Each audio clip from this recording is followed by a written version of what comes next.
I was just seeing something that made me think of the isolationist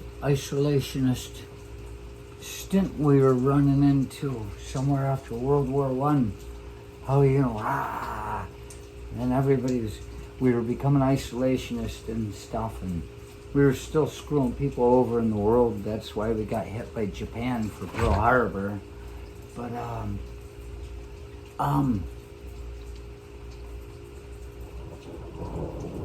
how we became isolationist right before all of a sudden we were drawn into World War II, baby. Oh. Go that way. Oh, stop there. Love you, baby. Nice. So yeah, we were shooting down an isolationist slant that's got nothing to do with the Vietnam War. And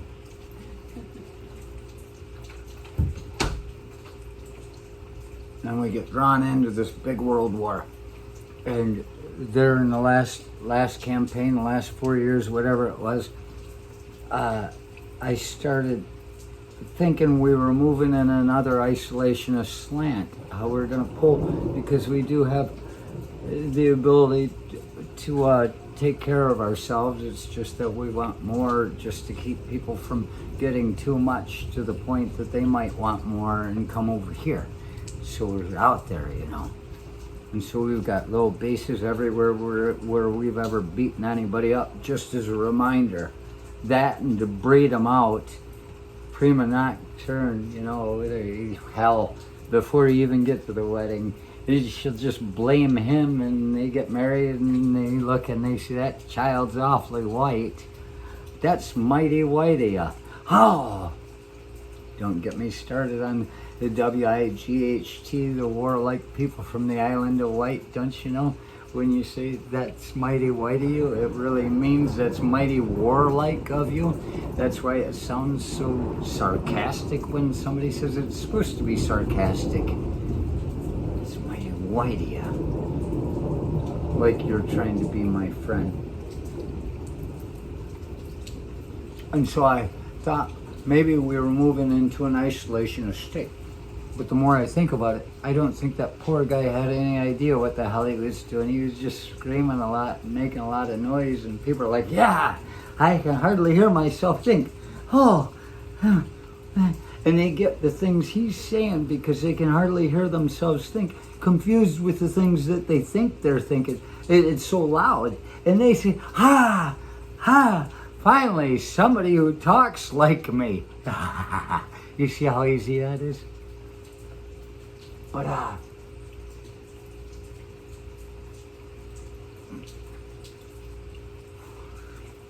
here it crossed my mind that maybe we were moving towards an isolationist state. And then you got people now talking about how this guy is pulling everybody out and saying something like, $300 million a day over 20 years. That's what it cost us, $300 million a day over a period of 20 years to keep us over there, sowing poppies and moving supplies. I don't know what the hell we were doing over there all that time. My nephew was over there. He said he got to shoot a guy in the bushes once. He didn't seem bothered about it. I asked him just because I thought, if he needed to talk about something, then I'm the guy. And we laughed, and I said, that's good. I mean, it's a terrible thing. I can almost guarantee you that guy he shot in the bushes wasn't an asshole. Somebody was on his property, but you expect to send this kid over there and kill some guy in the bushes? He was probably just taking a shit. Interpreter! I don't know what that means in Arabic. All we learned was shukran, and tadakum inglizi. Do you speak English? No! Shukran. Thank you. You don't learn interpreter. That's That's not one of the Arabic words you learn. You got to know too. Sometimes it takes a minute to split between which language somebody's in. It doesn't come into the same place. There are different files for these things, so it's hard to interpret the things that you're saying, translate the things you're saying as you say them right away. That it is for me anyway. It's like, well, there must be something going on, and I've heard it happens with other people. So you think isolationist, yeah. Here, this guy's supposed to be all against that poor guy. And here I thought that poor guy was trying to make us isolationist, but now this guy's making us isolationist kind of.